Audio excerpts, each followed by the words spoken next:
Welcome to another edition of Locked On Astros. I've got Kenny Van Doren here with me. We're going to talk about Joe Espada already has different ideas with the lineup. Who are the prospects we really need to watch for? And what will it take for the Astros to make another deep playoff run? You know what? Hit that intro, Yiner. Yainer Diaz, this is Locked On Astros.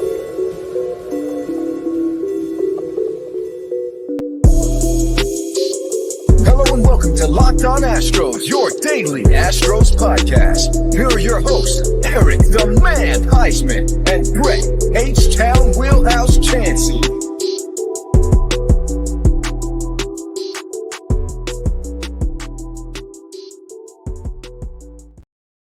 Hey there, everybody. Welcome into another edition of Locked On Astros. I'm Htown Wheelhouse. He's not Eric the Man Heisman, but you know what? He is Kenny Van Doren, and I promise you that you will be happy that he is here because he is one of the men that you want to talk to when it comes to all things prospects. We'll get that in a second. You can find me at Htown Wheelhouse on X, Instagram, and TikTok. You can find me at Stros411 on X, Instagram, and Facebook. Always positive, always Stros. Find the show at Locked On Astros on X, Instagram, TikTok, Spotify, wherever you get your podcast, free and easy to listen to.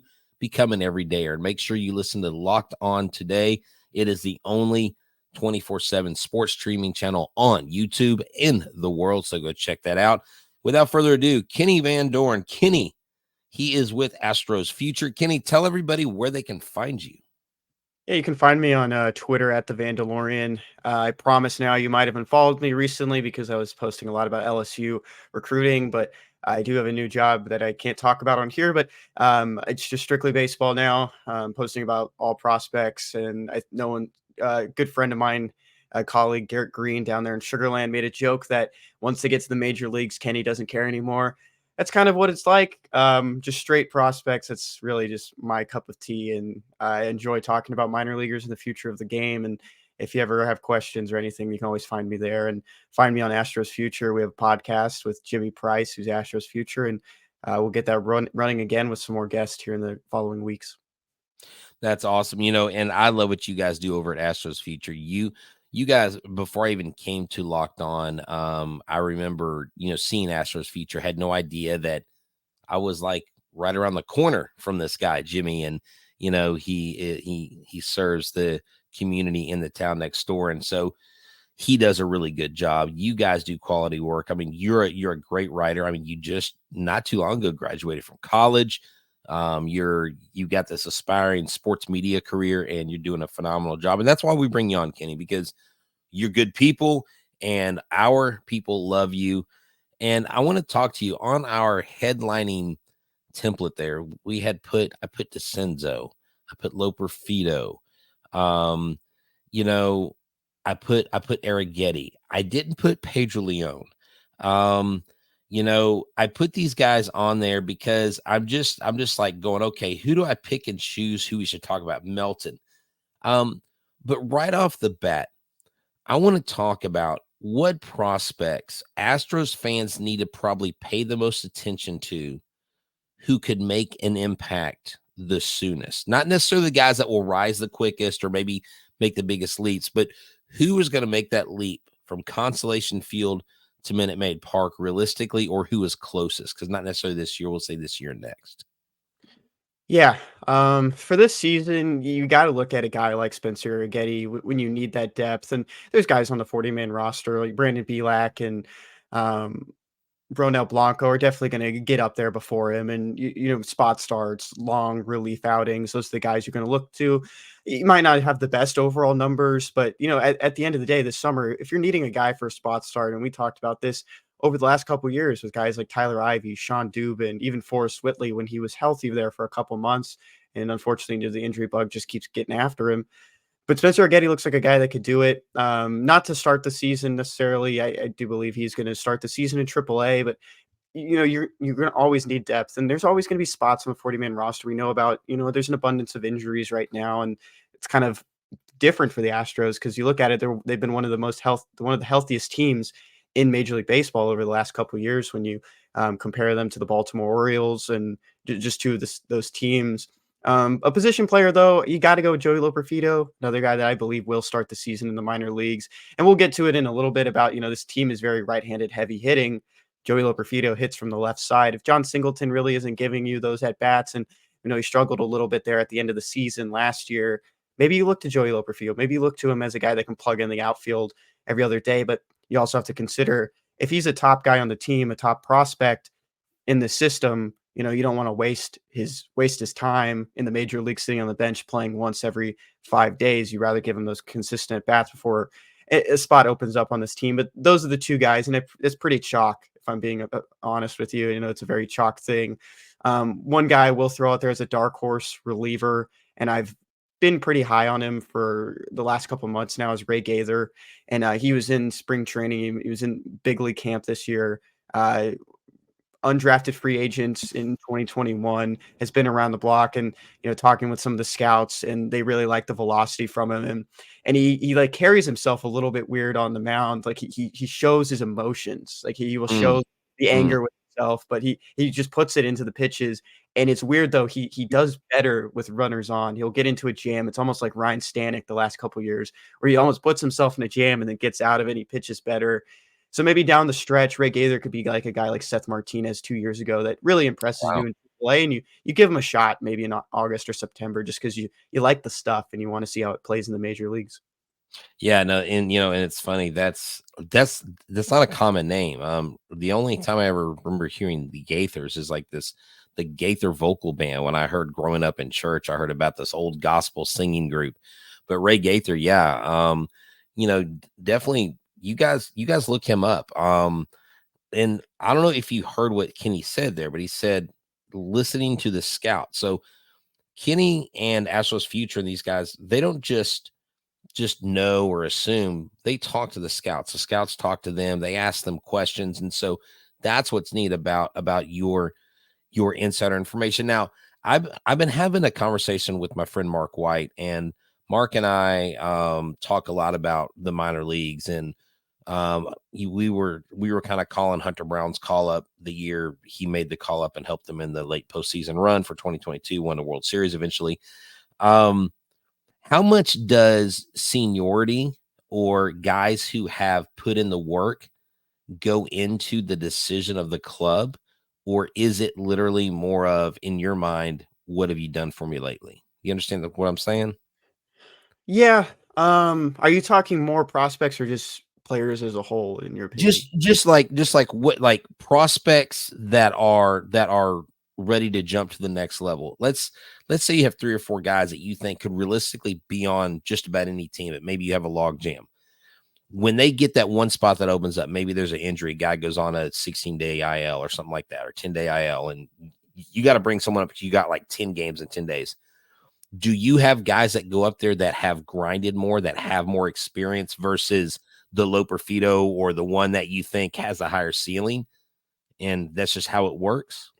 Yeah, that's a good question, and it's very hard to answer, I'll be honest, because Yeah, this front office has changed so much over the last couple it seasons, and has. you try to compare it, like a couple years ago, Peter Solomon had an awesome 2021. I think that was I think he had 7 outings and a sub-2 ERA, and he looked great. The fastball looked great. He was just a long pitcher. I mean, long, he can extend really well.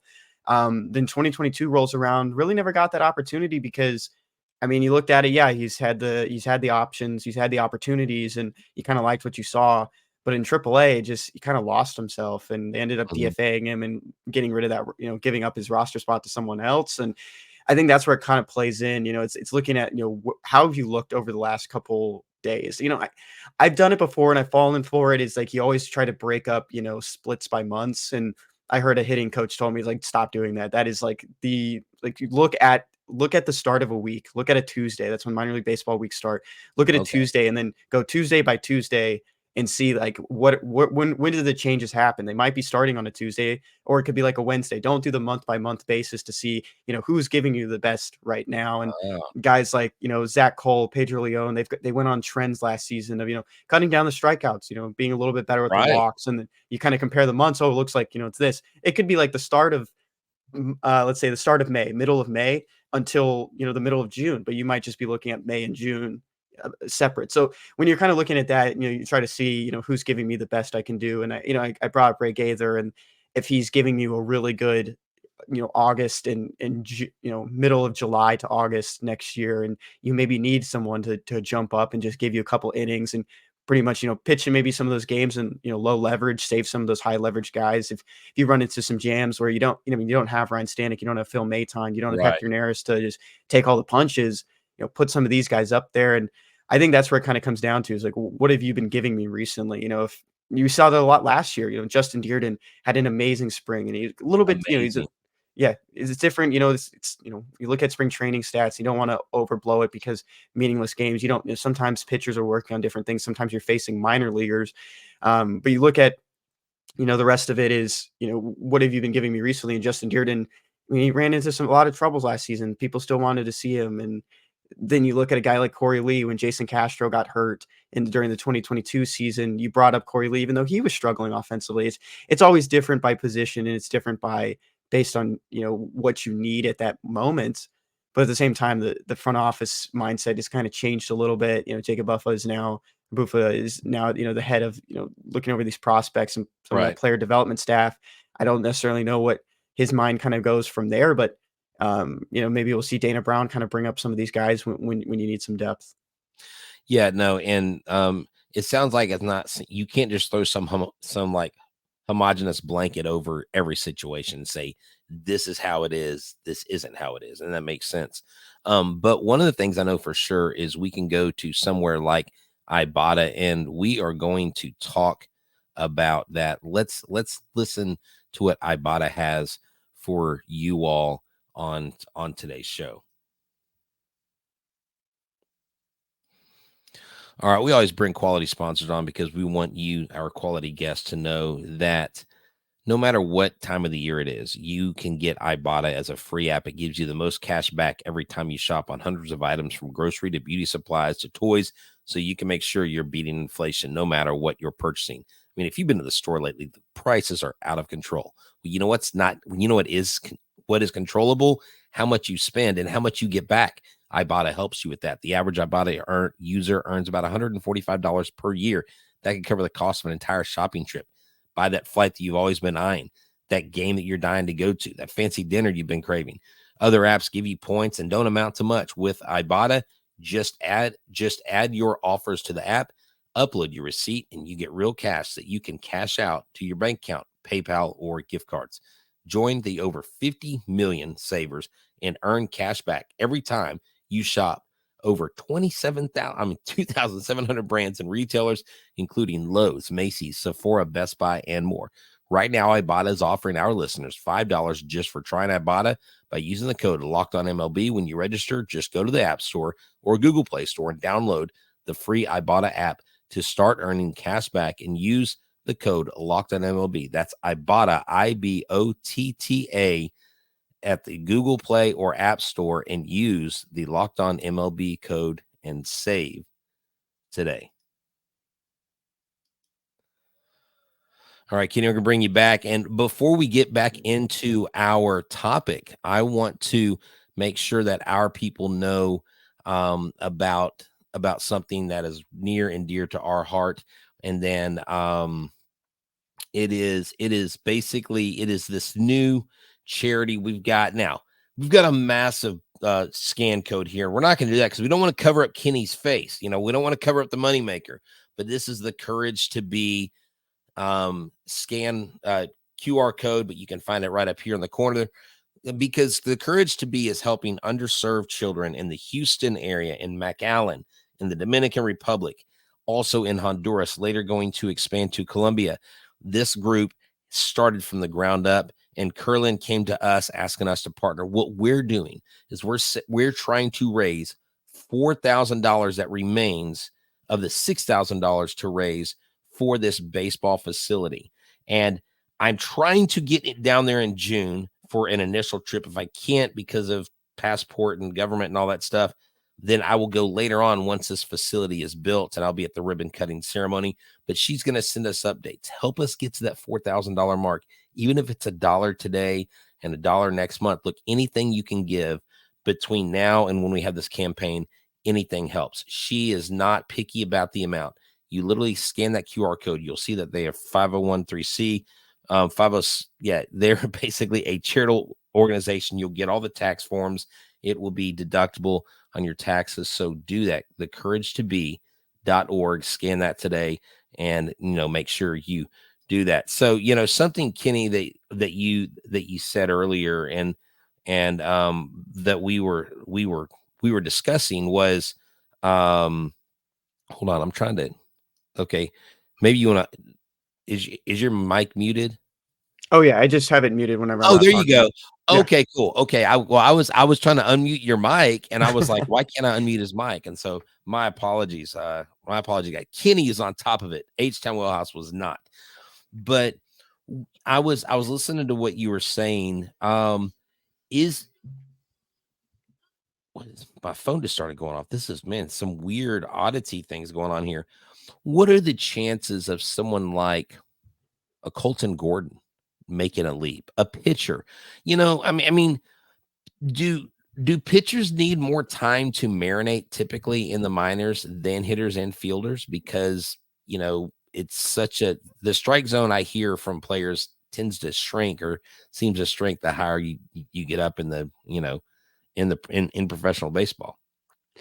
Yeah, it is different for everyone, and you run into pitchers in the MLB draft more so with college guys like Paul Skeens, Rhett Lauder, guys that came from LSU and Wake Forest, where they're just so refined, and it's like, what more do they need to do in the minor leagues? If they have all the tools, they maybe need to hone in on some command. Might as well try that in the major leagues with the major league staff, and those are the guys you run into. A guy like Colton Gordon, it's a little bit different. Had Tommy John right when he was drafted in 2021. Was on fire when he came back in 2022, got up to high A, and they pushed him right into double A to start the 2023 season. Was one of the best pitchers in the Astros system.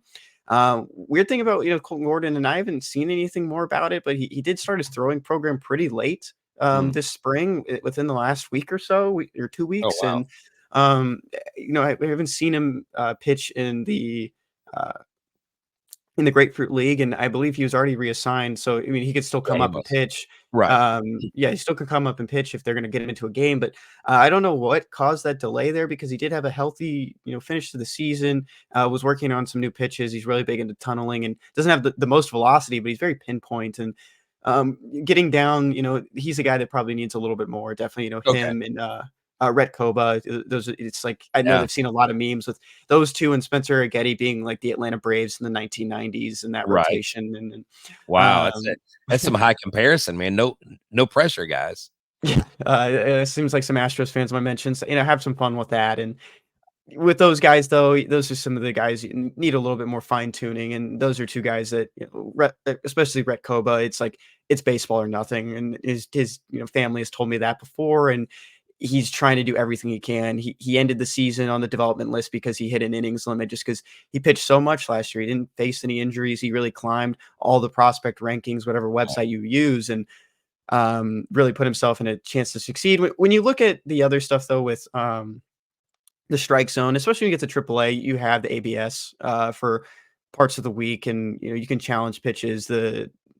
The balls and strikes are being called by a computer, and maybe that's where it's almost like teaching you it's going to get better. The strike zone is going to get stronger as you go up the system, and pitching command also gets better at the same time when you're going up. If you look at a single A game compared to a AAA game, it's very different. If you Okay. kind of break down command, walks, and just overall, just mistakes aren't happening as much, and that just happens in baseball. You can go down to the rookie affiliates and compare them to Double A, and it's the same way.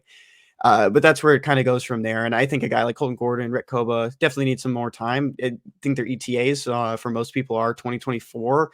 I don't necessarily know where those, starts may come, and injuries happen, trades happen. That could happen, that they kind of move themselves up and find an opportunity, but definitely two guys that probably need a little bit more marinating. Yeah, definitely. Here next, we're gonna get to our last break-in segment, and then I really want to dive into this Jordan and Tucker thing, like Joe Espada talking about Tucker hitting behind Jordan, and just how crazy this this core four, this top four is. So without further ado, let's talk about one of our favorite sponsors, that is FanDuel. FanDuel, look, this is an app that you can get. You can say goodbye to busted brackets. Look, the tournament's going on right now as we speak, and maybe as you're watching this, and because FanDuel lets you bet on every game of the tournament, we're saying, why not go to FanDuel? Whether you're betting on a big upset or a one seed, it's time to go dancing. Not Dancing with the Stars, not that. You can save that for the weekend, but this is Dancing with America's #1 sports book. So right now, new customers get $200 in bonus bets if your first $5 bet wins. A $5 bet, you get 200. Wow, $200. That's right, to use on point spreads, money lines, 3 points, man. I mean, whatever you want to look at on FanDuel, they got it. You can even pick who's going to win it all. I mean, surely you're going to pick the Cougars, right? You're not going to pick Purdue or the Kansas. You're going to pick the University of Houston Cougars. Well, if you're going to do that, no matter who you pick, just visit FanDuel.com/lockedon and bet on college hoops until they cut the nets down. All right, Kenny, I'm going to bring you back because this is one of my favorite things. And we got Fire TV. Fire TV channels is a great sports destination. They've got millions of shows, you get highlights. You can get NCAA tournament. You can get NBA, NHL.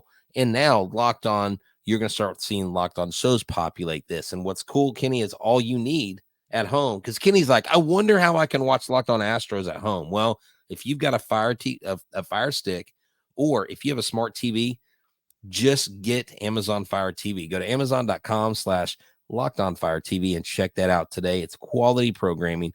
It's one of our favorite things to promote. Why? Because it's really simple. It's available on all Alexa devices. Just again, Amazon.com/LockedOnFireTV. Make sure you do that today. All right, Kenny. So this is crazy, man. We've got 4 men that begin a steam train for an offense that we are praying learns how to hit at Minute Maid Park. I'm going to be there opening day. I want to see some freaking offense in the first inning. I need Fromberg to have a 3 or 4 run lead opening day. We've got Altuve, we've got Tucker, we've got Alvarez, and we've got Bregman. But now we got Joe Espada saying, let me think. I'm considering hitting Kyle Tucker third behind Yordan Alvarez during the season.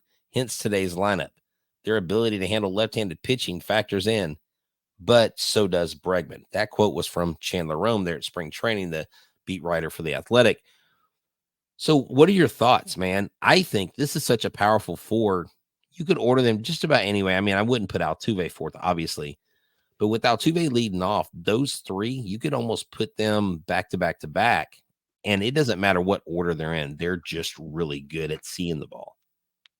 Yeah. Before we get into this, I'm not as I don't do as many deep dives as I used to into the major league stuff, but based on just what I've watched and information that I know, and my personal opinions is that I never liked having 2 lefties hit back to back in such a right-handed heavy hitting roster and lineup. These are your 2 primary lefties. I liked breaking them up, and I think that was something Dusty Baker did a lot the last couple of years. But you still had those games where you had your 2 lefties hitting back to back, and when you have two lefties hitting back to back, you're like, oh, this is maybe not the best look. These are 2 of the top 10 best left-handed hitters in the sport, and that's not something you want to worry about. And I actually pulled up the splits to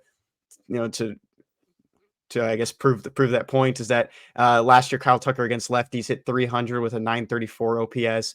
And that was his best split. Yordan Alvarez against lefties hit 295 with an 892 OPS. Definitely better against righties, but those are 2 of the best splits against left-handed hitting pitchers for left-handed hitting hitters last season. Wow. I don't think it's anything really to worry about. You looked at last year in the 2022 playoffs. I think it was a joke. There's like anytime they brought a lefty in to face Kyle Tucker and Yordan Alvarez, is like, what are you thinking? Like, it's not going to matter who you have out there. They kind of see the ball the same way, even though it's definitely different. But they've kind of proven that it doesn't matter, who's pitching to them. That they'll find ways to get on base. They'll find ways to hit. And I think that's really what it kind of boils down to. And you do have Singleton on your bench, presumably to start the season. That's another left-handed bat. And we talked about him. If their struggles do compound, and he's not the guy that was in AAA last year, like had those 2 home runs in his Right. first game back at Minute Maid Park. Maybe look at other guys in the minor leagues. You maybe Trey Cabbage kind of finds his own again, or Joey Loperfido down the line, once Right. they see like a spot for him in at bats. But right now, I think it's a good look. And, I've always been a big promoter of that. You want your best hitter hitting second in the lineup. Sure, 2-3 times through the order, it doesn't matter anymore. It's definitely, very analytics driven, but I've always liked that you have your best hitter hitting second. And I like that Jordan Alvarez moved into that spot behind Jose Altuve. Well, so many other teams do that, the Seagers and the different guys that, I think Mookie Betts is hitting leadoff right now, but, Ronald Acuna Jr., you got your guys in the league and your top hitters that really are finding that 2-hole, the traditional, like we got to have Jordan as the 4 hitter because he's the big guy. And what I like about Kyle Tucker and Jordan Alvarez is they almost have comparable personalities. They're both very quiet. They're not very loud. They are a ton of fun they have fun with everybody, but you never see them get their emotions too high or too low. Now, I think Kyle Tucker does get a little bit more emotional than Jordan. Jordan, last year when I interviewed him after his first rehab start, it was like when he walked in the room with the media, it was like this calming presence settled on the room. I was like, that is not what I expected. I expected to feel a little bit more intimidated and like maybe I shouldn't be here feeling.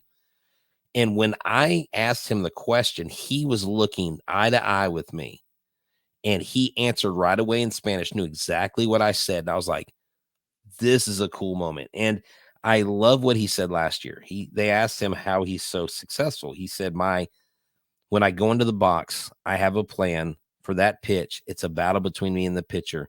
And I don't change what I do. I don't change my plan. I don't change my approach for any pitcher. And I'm like, that's amazing. That's almost like a Tiger Woods type mindset. That's why Tiger Woods was so dominant. Like he knew when he came to the course that he was going to win. Like he didn't even know why you were there. He was there to play against himself and nobody else. And he had that X factor. So you got these 4. You've got pitching problems. You've got injuries. And to transition to our last topic for the last few minutes, a deep playoff run. Look, the Astros have a chance to send Alex Bregman to his 8th straight ALCS. And I don't think any player in their first 8 years, I know not in Astros uniform, I don't think any player's ever been on a team in the first 8 seasons he's been in ALCS all 8 years. Now, I don't have my baseball almanac and every player that's done everything, but this could be the last year of Bregman, man. I mean, if he's going to be sent off or going to go somewhere else, I think it would only be appropriate to give him another World Series ring. What are a couple keys so we can simply talk about would help the Astros make a deep playoff run and possibly go back to the Fall Classic again? Yeah. I think, there's like 3 in my mind. And of course, everything is about health. Yes, you have a lot of depth, but it's better to have Justin Verlander. It's better to have Jose Urquidy in that rotation. No knocks on guys like maybe JP France that's sticking in at the number 5 spot, but you want your best pitchers on the mound and you want your best starters. Of course, they might look at pitchers down the line. If Lance McCullers and Luis Garcia maybe hit some road bumps or don't come back to full form that they want right away, and it can never have enough depth. And that's something that all GMs probably talk about. And that's one thing there. You want to see guys like Hunter Brown bounce back. It was his first full season in the majors. You're going to hit those road bumps. You're going to have those hiccups in the second half after you're pitching career highs in innings, games pitched. And I'm looking at, the post All-Star break. He had a 6.57 ERA in 61 2/3 innings. That's something that you want him to be able to turn the page, show off this more refined arsenal that, he's talked about working, more diligently to prepare himself for a full season. He was healthy last year, but it was a lot more games for him. So that's something you want to see. You want to see the guy that was a top 100 prospect 2 years ago come in and be that same player. The last thing, the third, I guess, key for me for that playoff push is having a consistent bench, guys that can come off the bench and give you at bats. Mauricio Dubon is going to be that guy, hopefully, that the Astros are leaning on, that they want him to come in, play multiple positions and just give him good at bats, not strike out, put the ball in play. And that's definitely what they're probably looking for. But you want other guys to stand up, and, Greg Kessinger, of course, battling some of that, the leg injury right now, trying to get healthy. Yeah. But yeah, you want Singleton to have good at bats. And I think that's something that you want to look at moving forward is, let's find a bench that's very consistent. It can give us what we want when we want it. Now, do you think there's any chance that we make a trade at the trade deadline? Yeah, I think the Astros are going to do that no matter what. Okay. I think they're, unless something drastically goes wrong with the season, they're definitely going to be Right. trying to compete for a playoff spot, if not the division. And you have to make a trade, even if it's like a reliever. And I think they probably could make a trade for a reliever, some guy that you don't know about that Dana Brown has a connection to. That's to say like with the Guardians or the Right. Blue Jays. I mean, there's just some. True. You look at Phil Maton. I'm going to be honest. I only knew about Phil Maton because of that one game against the Padres, and I think 2018 where there was Mhm. Eric Yeah. Hosmer dropped the fly ball. Didn't know Yes, anything else about Phil Maton. James Click got him in there, and it was a very successful trade altogether with it Yainer Diaz was. joining it. So I mean, there's definitely some relievers out there the Astros might have a priority for, and they wouldn't be afraid to trade someone for. And I think that's something they could consider, especially with a bullpen that's a little bit banged up and probably needs an experienced guy. Definitely. You know what, Kenny, man, dude, I love having you on. I know you say you're just a prospect guy, but you know your stuff forward and backwards. You have been an Astros fan your whole life. And you, like me, our connection to baseball is literally through our dads. And like, I'm so thankful every day that my dad took me to the ballpark, took me to practices, helped me, and was always frustrated when I wouldn't take 100 swings a day or when I wouldn't throw 20 pitches. I mean, I think my dad exceeded the 100 pitch limit in like 1 or 2 days almost every day of the year. I mean, that was not a thing with us, but this has been a great show. Kenny, always great. Go check him out at Astros Future. Check out his writings. Look at him for other places too.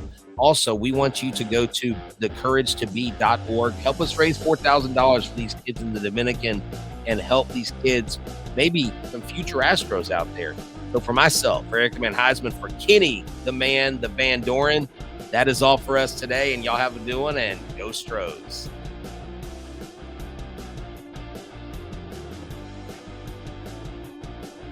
Yeah. 1 second.